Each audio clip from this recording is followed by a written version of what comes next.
Badger fans, let's talk about John Tonje, a big-time commit from the transfer portal. What he brings to Madison and why that shooting is so important with a really special guest on today's Locked On Badgers. Let's go.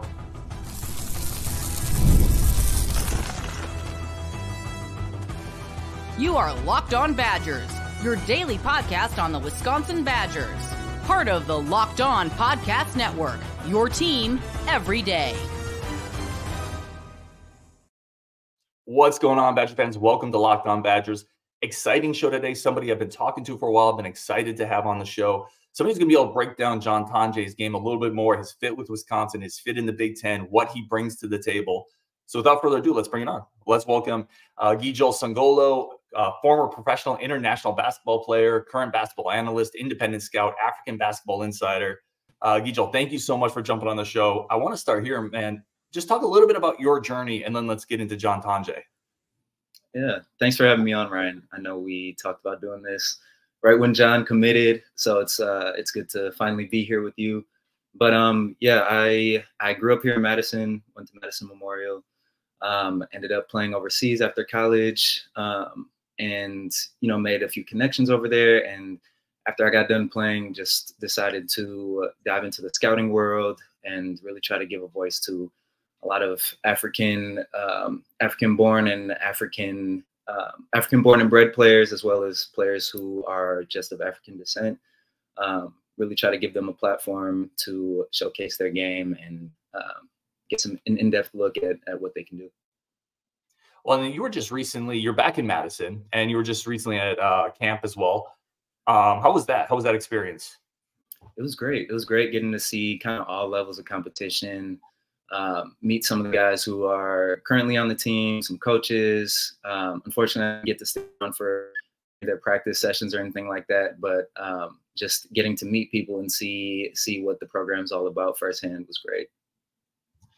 And I know it's a very cursory look. Like you said, it's not like you were in the meeting rooms with them every day or you've been with them for a long time, but what was the initial impression just getting to meet some of the coaches, seeing kind of what's under the hood? Yeah, it was good. I think the most notable thing was just seeing where they had to kind of adjust a little bit in terms of their recruiting process and how they offer guys, looking at transfers more. So just seeing the Wisconsin program from the Bo Ryan days evolve to where it's at now due to just the climate that we're in for college basketball it's been cool to see, honestly, and just the ways that Wisconsin is navigating. I think they're in a pretty good place with the guys they've been able to land so far. Man, that's a great intro. You're natural at this because now we're going to go with one of those guys they're able to land, John Tonje. Give us let's scout his game. Give us an offensive scouting report on John Tonje. Yeah, so John, I was a little bit familiar with before just because I was high on David Roddy back in the day. So I was familiar a little bit, but then as I started to dive into African basketball scouting, and he joined Cameroon's national team. I'm an alum of Cameroon's national team, so I tapped in a little bit to his game. Offensively, I think obviously the thing that sticks out with him is his shooting. I know that he went to Mizzou after Colorado State, but he was dealing with injuries, so he didn't get a chance to show a lot of his game. But one thing that traveled across all levels was his shooting, no matter like his athletic fluctuations due to his injuries or any minute changes. I think he's always been at least 37% three-point shooter. So his shooting definitely travels, whether it's catch and shoot or off the dribble a little bit.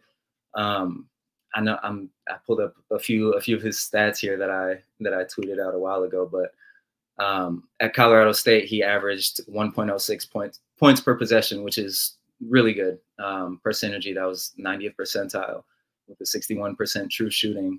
So numbers wise, he's been great. And then consistently from 2-point range, he was above 54% from two between 2021 and 2023.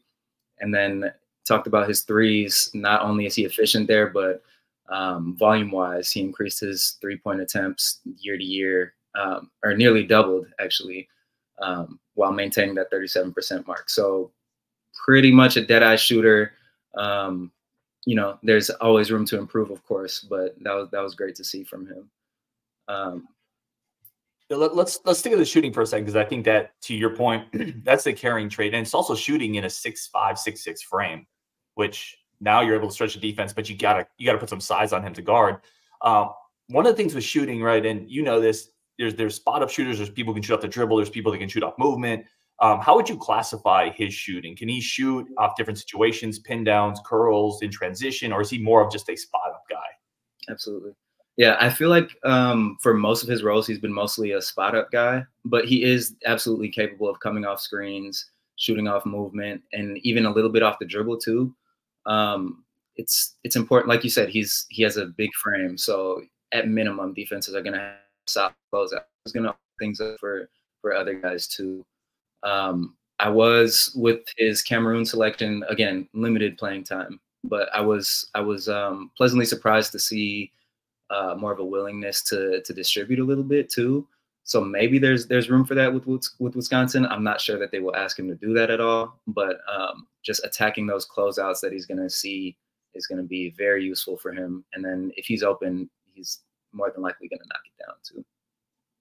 What about some of the concerns offensively? So one of the ones I had, it feels like he's not a bad athlete whatsoever, but it feels like when he's coming off the dribble and he's getting into the paint, he doesn't always finish quite as strong as I would hope he would with his frame and his size. Like, it seems like sometimes instead of going off 2 feet, really getting into somebody, the finishes are a little more difficult, which is a bit of a shame because he can really beat people off that closeout pump fake, get in the rim. And it feels like in the paint, there's some struggles there. But I'm curious if I'm off on that or if you would agree. Yeah, I think you're spot on. He's really good at like his mid-range and like even close range jumpers, but I think he tries to avoid contact a lot. Hopefully that's something he's worked on a little bit, but getting in the paint and finishing off two, trying to finish through that contact a lot more would be something that we would like to see more. To this point, it hasn't been there that much. I think also a piece of that is you mentioned him attacking closeouts, which he is very good at. But if he doesn't beat that first closeout a little bit, he can handle it, but he doesn't have some of that wiggle that you would need to kind of beat guys off the dribble and that second defender a little bit. So I think that kind of plays into some of his finishing troubles. But again, he shot a good percentage from two for his position. So I'm not overly concerned with that. I think just given the mix of other guys too, he will have opportunities to finish through contact, finish over guys, have mismatches potentially. So not too concerned, but I totally get where you're coming from. And let's flip it. No, actually, let's stay on offense 1 second. Then I want to get to the defensive side and some athleticism and some good and bad there. I think there's a little bit of both with him defensively. Offensively, to me, and this is what I've said, and again, I want to kick it over to you because I'm really interested where you're at on this. To me, he feels like a guy that is maybe like a fourth option on a good Big Ten team, but a fourth option that spreads the floor and makes it a lot easier for everyone else. Kind of a connecting piece. Yeah, and that's a role that's not foreign to him either. I think his early years at Colorado State, a lot of times he was in the corner.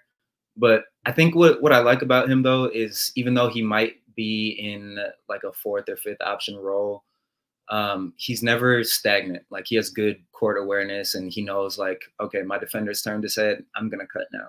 Or he knows like when to replace and kind of keep that spacing for everyone else on the floor too. So even if he's not seeing the ball, or even if he has made a good cut, he's forcing his defender to react, which might get somebody else open too. So I think in a team sense, even if he's the fourth option, he's going to open a ton of things up for other guys. All right, we're going to take a quick break, come back with defense, talk about what Ngijol Songolo has seen from him on the defensive side and what the upside there is. We're going to take a quick break for our friends of the show and come back and continue this awesome conversation. But first, today's episode is brought to you by our good friends over at eBay Motors. eBay Motors is the #1 spot for all your car part needs. We've talked about it before. If you need anything for your ride or die, go keep it alive over at eBay Motors. 120+ million parts, anything you need from bumpers to audio parts to wheel components. Again, I'm not a car guy. You can tell I'm already struggling to come up with what these parts actually are, but I don't need to be a car guy with eBay Motors, right? Go over there. You don't got to go into a store. You don't have to do anything like that. Fast, simple. You don't even need to put a shirt on. Fast, simple, easy. Go to eBay Motors, buy whatever you need for your ride or die. Eligible items only. Exclusions do apply. eBay Guaranteed Fit is only available to U.S. Motors. Again, the cheapest, easiest, fastest, simplest way to buy car parts. ebaymotors.com. Eligible items only. Exclusions do apply. eBay Guaranteed Fit is only available to U.S. customers. Today's episode is also brought to you by our great friends over at FanDuel. FanDuel is the #1 spot for all of your sports betting needs. They are the official sports book of Major League Baseball, the official sports book of the Locked On Network for a reason. And that reason is they're simple. You sign in, you can get started right away. Again, I always say this, please do it responsibly, but easy to use, parlays, futures, teasers, spreads.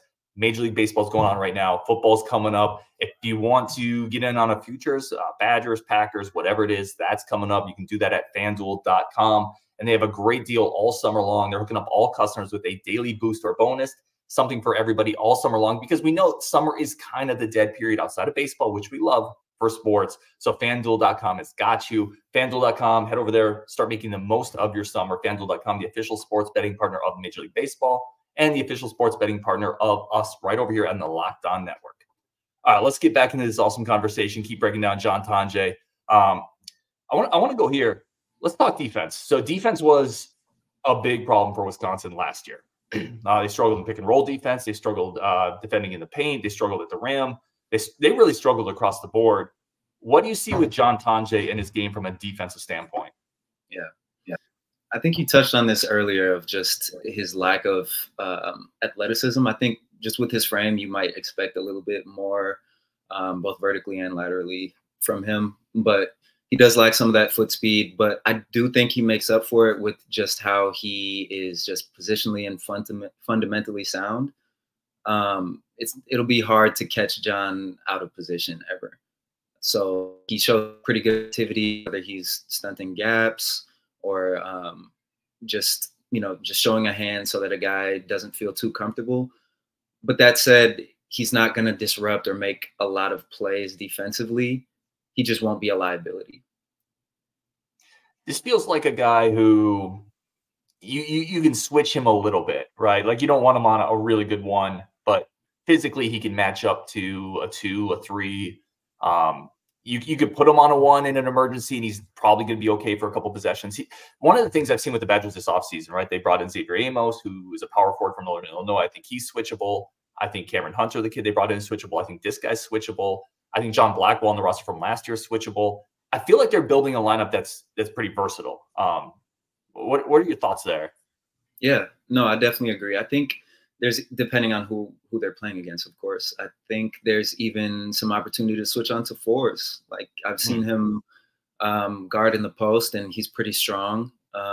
He's of course added some strength and pounds since he first started. I think this will be his 5th year playing, so that's expected. But I think guarding 2 through 4 for him is something that's not out of the question. One of the things when people hear, maybe not a guy who's going to make a bunch of plays, but he's going to be in the right spot. Sometimes that feels like a backhanded compliment. That's a huge part of defense. Like that's a huge part of basketball. And that comes from experience. That comes from who he is. And not everybody with 5 years of experience is in the right spot. Not everybody in the NBA plays that way. So like that's an important part of team basketball that I think some people gloss over when they just look at, well, how many blocks is he going to get? Yeah, no, I totally agree with you. I was always a defense first guy. So I appreciate like the little things of just being in the right spot at the right time, at the right times. It goes a long way, a really long way, especially when you're talking about a defense that needs to get in the gaps and that needs to show a solid front. John is he's a great vet. He's a great vet who's going to fit in great with Wisconsin's defense, and he's going to pick up their concepts quickly and apply them quickly. So I don't think this is someone who you're gonna have to worry about on either end of the floor. There might be times where it seems like he disappears, but if he's not costing you, I don't see anything wrong with that. Let me ask you big picture, and this is kind of a broad question. Wisconsin has made more of a concerted effort international recruiting, right? Just yesterday, they landed Hayden Jones out of New Zealand. Do you think that's a viable option for a Big Ten team to try to put more resources internationally? Yeah, no, I definitely think it is. Of course, I'm sure people have heard horror stories of international players not getting NIL deals and things like that. But that has more to do with visas than any schools or NIL situations. But other than that, I think just the game has grown a ton overseas, and guys are younger and more ready to integrate in the NCAA systems.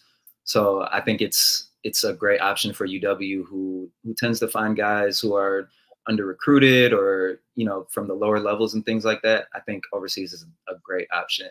And then just adding some of the guys who they've added to their coaching staff, yeah, why not take full advantage of that? Do you think, this question came up the other day, I'm interested in your perspective. Do you think foreign players, international players have a higher floor than domestic American players? Do you think they come in a little more ready to play? I think it's situational. I think for a program like UW, that could definitely be the case. A program that has just such a strong culture, strong team first culture. Foreign guys definitely have that drilled into them from a young age, and just the way they practice and the way they play and the rules they play with at the youth level as well. I think they come in definitely ready to be more focused on team than individual. So from that perspective, I agree for sure. Last question here, and again, man, I really appreciate the time. This has been awesome, bringing insight that, quite frankly, we didn't have, and very appreciative of it. I know we haven't really had a chance to, and we were talking about this the other day, to dive into Hayden Jones, the New Zealand basketball player, film there. But what can you tell us about just the level of basketball in New Zealand? Honestly, this generation of New Zealand's basketball has really impressed me. I tuned into the FIBA U17 World Cup, just not with any expectations for New Zealand, but they look like one of the top teams in the competition, no matter who they were playing. Super complete, great shooters, great rebounders, great athletes. Like, yeah. So I was very thrilled for the Badgers that they were able to land one of their guys. Let me ask you this, and again, and I need to dive into Hayden Jones' film more as well, because this just happened. But people will point to the fact that he was playing last year. He was with the Nelson Giants, which is a pro team there, and he's playing with 25, 26, 24-year-olds. He didn't get a lot of points. He averaged 2 points per game. What's the context there for a younger player playing with a professional team? Yeah. I think a lot of U.S. fans kind of look a little bit too much into the stats without thinking of the context of whatever team is overseas. Because I think a lot of times overseas coaches might have their, you know, they need to win. They need to win to keep their jobs. So for them to trust a teenager, it's very rare to trust them enough to give them enough minutes to have great stats, great counting stats. You're not going to find that very often. But developmentally, they're working on things in practice, in trainings every day. And even the small amount of game time that they get, that definitely pays off and translates to the NCAA level for sure. This is awesome stuff, man. Ngijol Songolo, thank you so much for tuning in. Really do appreciate it. Where can people follow you? I have your Twitter account up there. Anywhere else? That's it. That's the main place. That's where you'll find all of my musings. But also our scouting platform is called Diaspora Drop. That's on Twitter, Instagram, YouTube, but Substack is where you'll find most of our content. Absolutely love it, man. We'll link that content to when we release the show as well. Like I said, really do appreciate it. I think we're all looking forward to basketball kicking back up here this season, and hopefully have you on again. Great. Yeah. Thanks for having me, Ryan. On Wisconsin. Thank you everybody for tuning into this special episode. Really do appreciate it.